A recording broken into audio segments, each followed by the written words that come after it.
Hello guys, तो आ चुके हैं साइंस विद सूरज चैनल के साथ।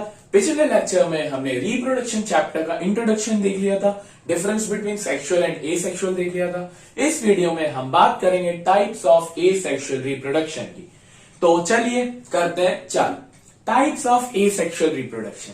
भैया एसेक्सुअल रिप्रोडक्शन मतलब वो जिसमें एक बॉडी इन्वॉल्व होती है, सेक्सुअल रिप्रोडक्शन वो जिसमें दो बॉडीज इन्वॉल्व होती है।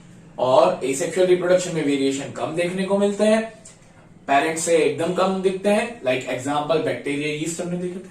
अब एसेक्सुअल रिप्रोडक्शन का ही हमें देखना, इसमें याद रखना बच्चों, सिर्फ एक ही पेरेंट्स इन्वॉल्व होगा, सिर्फ एक। सेक्सुअल में भी आएंगे जब हम, आपका फेवरेट टॉपिक वही है, तो जिसमें हम दो की बात करेंगे। तो एसेक्सुअल रिप्रोडक्शन 6 तरीके का होता है भैया, आने को बहुत इंपॉर्टेंट क्वेश्चन है और आसान है साइंस विद सूरज के साथ। पहला है फिजन। फिजन का मतलब होता है टुकना। टुकना का मतलब किसी दो पार्ट्स में टूट जाना, टुकना बोलता हूं मैं इसको, कि दो पार्ट्स में टूट जाना। तो अब ये फिजन भी दो तरह का होता है, एक होता है बाइनरी, एक होता है मल्टीपल। और आपने बचपन में तो पढ़ा ही होगा बाइनरी फिजन इन अमीबा, सुना ही होगा। बाइनरी का मतलब ही होता है दो, एक ऑर्गेनिज्म से दो नए ऑर्गेनिजम्स बन रहे, तो वो होता है बाइनरी फिजन। ठीक है, तो अब देखिए, one cell splits into two organism, एक ऑर्गेनिज्म से दो ऑर्गेनिज्म बन गए। Like example amoeba. जैसे कैसे, ये ओरिजिनल अमीबा, इसका न्यूक्लियस है, ये बीच वाला, ये थोड़ा सा एक्सपांडेड हुआ, न्यूक्लियस के बीच में थोड़ी सी दरार आई, जो प्लाज्मा मेम्ब्रेन या जिसको हम स्यूडोपोडिया बोलते हैं, वो टूटा, दोनों न्यूक्लियस अलग अलग हुए, दोनों न्यूक्लियस अलग हुए। फिर देन ये जो प्लाज्मा मेम्ब्रेन है ये ब्रेक हुई, एंड देन ब्रेक होके ये जो दो नए ऑर्गेनिजम्स आपको दिख गए। तो इसको हम बोलते हैं बाइनरी फिजन इन अमीबा, जिसमें एक ऑर्गेनिज्म दो पार्ट्स में डिवाइड होता है। फिर आता है मल्टीपल फिजन। नाम से समझ में आ रहा है, मल्टीपल फिजन का मतलब क्या है कि एक ऑर्गेनिज्म मल्टीपल ऑर्गेनिजम्स में टूट जाएगा। इसका एग्जांपल होता है प्लाज्मोडियम। प्लाज्मोडियम वो बैक्टीरिया है जो आपके बॉडी के अंदर मलेरिया कॉज करता है। तो one cell divides into many organisms. जैसे ये ओरिजिनल प्लाज्मोडियम जो आपकी बॉडी में आ चुका है मलेरिया के फॉर्म में, डिजीज के फॉर्म में, ये इसका न्यूक्लियस। अब ये कैसे, ये अपने आप को मल्टीप्लाई करते जाएगा, रेप्लिकेट करते जाएगा। ये इसका एक न्यूक्लियस, अब देखिए कितने सारे अंदर न्यूक्लियस बन चुके हैं। अब हर एक न्यूक्लियस एक नए ऑर्गेनिज्म को जन्म देगा, तो इसको बोलते हैं डॉटर सेल्स। अब कोई क्वेश्चन ये उठा सकता है कि सर सन सेल क्यों नहीं बोला, ऐसा क्वेश्चन मत उठाना, डॉटर सेल्स बोलते हैं। तो बाइनरी फिजन में एक ऑर्गेनिज्म दो में टूट रहा था, मल्टीपल फिजन में एक ऑर्गेनिज्म मल्टीपल में टूट रहा है। ठीक है, समझ में आ गया। अब हम बढ़ते हैं सेकंड की तरफ। चलिए, हमने फिजन देख लिया, अब हम बात करते हैं बडिंग की। बडिंग, ये तो आपने बचपन में सुना ही होगा, budding in hydra, hydra in budding, budding in hydra. होता क्या, बड़ा सिंपल सा है कि process by which N outgrowth bird is found on the body of parents. Example hydra. Outgrowth bird का मतलब क्या होता है, एक ऑर्गेनिज्म है जैसे हाइड्रा, उसकी छोटा सा बर्ड आ जाता है साइड में, छोटा सा, वो बर्ड धीरे धीरे धीरे धीरे बढ़ते जाता है, एंड फाइनली एक स्टेज आती है कि एक ओरिजिनल पेरेंट्स तो है, उसके साइड में से, जैसे ओरिजिनल पेरेंट्स ही रहा, उसके साइड में से आपको एक और हाइड्रा दिख जाएगा। आपकी स्क्रीन पे दिख रहा होगा कि एक बर्ड फॉर्म हुआ छोटा सा, एंड वो ग्रो होते होते वो एक नया ऑर्गेनिज्म बन गया। तो इसको हम बोलते हैं बडिंग इन हाइड्रा, जिसमें बर्ड आ जाता है। थर्ड होता है स्पोर फॉर्मेशन। स्पोर फॉर्मेशन का मतलब क्या होता है, स्पोर्स का मतलब क्या होता है, स्पोर्स का मतलब होता है छोटे छोटे दाने। अच्छा, दाने खाने के नहीं होते जो चने खा लोगे, तो छोटे छोटे दाने क्या करते हैं, ये छोटे छोटे दाने एक प्लांट्स के अंदर होते हैं, यानी बैक्टीरिया रहता है जिसको हम बोलते हैं राइजोपस। राइजोपस के अंदर छोटे छोटे बैक्टीरिया, छोटे छोटे क्या बोलते हैं, स्पोर्स होते हैं। और जब ये राइजोपस का, जिसमें ये स्पोर्स स्टोर होते हैं, फूटता है, तो फूटने के बाद ये जो छोटे छोटे दाने हैं ये नीचे गिरते हैं, एंड ये छोटे छोटे दाने नए ऑर्गेनिज्म में क्रिएट होते हैं। इसको हम बोलते हैं स्पोर फॉर्मेशन इन राइजोपस। देखिए, जैसे ये राइजोपस है, इसका ये वाले पार्ट में बहुत सारे दाने जिसको हम बोलते हैं स्पोर्स। ये जैसे ही बर्स्ट हुआ, ये फूट गया, तो ये छोटे छोटे दाने ये नीचे गिरे, और ये छोटे छोटे दाने with the help of sunlight, with the help of water, ये नए ऑर्गेनिज्म बन जाएंगे। इसको बोलते हैं हम स्पोर फॉर्मेशन। अभी तक हमने 3 देख लिए, फिजन जिसमें टूटते हैं, बाइनरी और मल्टीपल। फिर हमने देखा बडिंग जिसमें बर्ड फॉर्म हो जाता है। तीसरा हमने देखा स्पोर फॉर्मेशन। अब बात करते हैं नेक्स्ट की। चलिए, अब बात करते हैं अपन फ्रेगमेंटेशन की। फ्रेगमेंटेशन, फ्रेगमेंट्स, नाम से समझना, फ्रेगमेंट्स का मतलब होता है टुकड़े करना।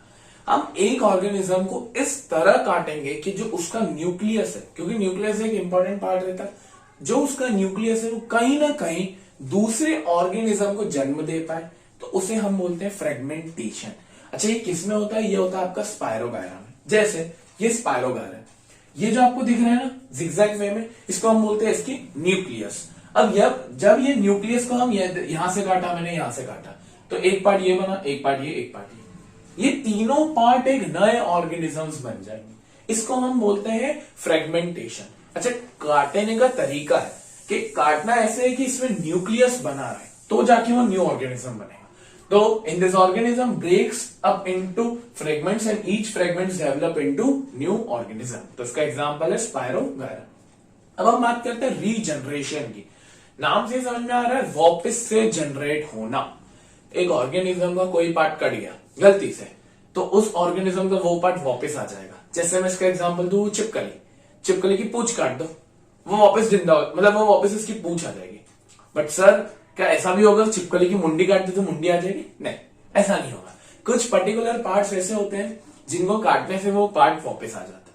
अच्छा, ह्यूमन में भी ऐसा होता है क्या? हाँ, होता है। नाखून और बालों के साथ ऐसा होता है।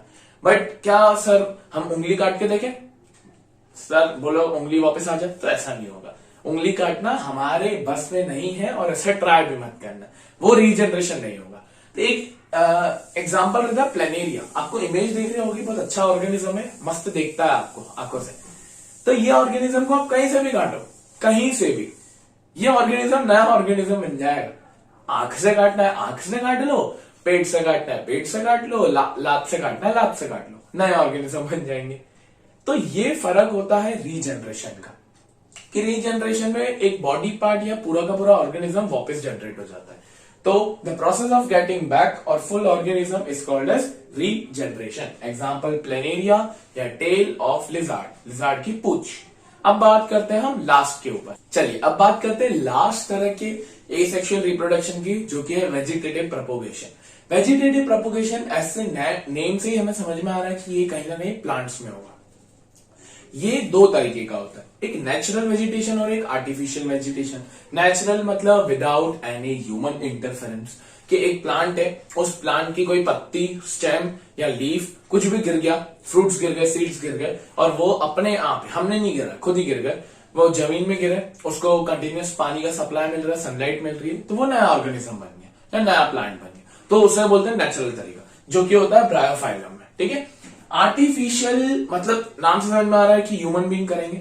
इसमें चार तरीके से कर सकते हैं, cutting, grafting, layering, tissue culture. Cutting से समझ में आ रहा है कि आप कट करो कोई भी प्लांट को, उस प्लांट का कोई भी अच्छा सा टिश्यू निकाल लो और उस टिश्यू को आप गाड़ दो, सीड डाल दो और वो ग्रो हो जाएगा, जिसमें रोज और शुगर केन में होता है। ये बेसिक है। फिर होता है ग्राफ्टिंग। ग्राफ्टिंग का मतलब होता है कि आप दो प्लांट्स लो, इस प्लांट्स का इतना हिस्सा काटो, इतना हिस्सा काट लिया, इस प्लांट्स का इतना हिस्सा काटो, दोनों को वैक्स कर दिया। सर ये क्या बोल रहे हो? दोनों को वैक्स कर दिया। इससे क्या होगा, जब वो नया ऑर्गेनिज्म बनेगा, उसको गाड़ दो, फिर पानी वानी देते रहो, तो वो जब नया ऑर्गेनिज्म बनेगा तो इस प्लांट की कैरेक्टर्स भी, इस प्लांट के कैरेक्टर्स भी, दोनों में मिलेगी उसे। तो हम बोलते हैं इसको ग्राफ्टिंग। जैसे मैंगो और लेमन। अच्छा, ऐसा नहीं कि सारे प्लांट्स को कर दो। तुम बोलोगे तरबूज और मैंगो को करे, तो नहीं हो सकता। वो तरबूज नीचे उगता है और मैंगो ऊपर उगता है। फिर आता है लेयरिंग। लेयरिंग क्या होता है? ये होता है जैस्मिन प्लांट में। क्या होता है कि कोई प्लांट को आप मोड़ो, उसकी ब्रांच को मोड़ो और लैंड में डाल दो। क्या करो, उसकी ब्रांच को मोड़ा आपने थोड़ा सा, उसको जमीन में डाल दिया, फिर कंटिन्यूस पानी का सप्लाई देते रहो। एक तो प्लांट ऑलरेडी उग ही रहा है, वो एक और वहां से उग जाएगा। अच्छा, ये सब प्लांट्स में नहीं हो सकता, सिर्फ और सिर्फ सॉफ्ट प्लांट्स में होगा। तुम बोलोगे पीपल के पेड़ को मोड़ेंगे और फिर डालेंगे, तो वो नहीं हो सकता। सॉफ्ट प्लांट्स के साथ ही हो सकता है। लास्ट है टिश्यू कल्चर।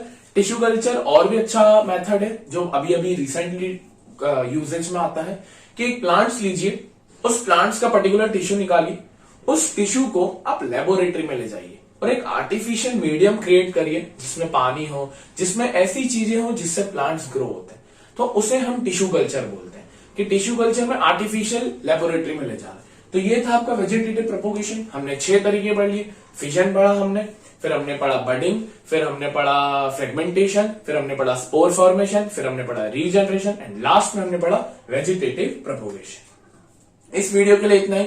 नेक्स्ट वीडियो में हम बात करेंगे सेक्सुअल रिप्रोडक्शन इन प्लांट्स की। Thank you for watching this video. Radhe Radhe.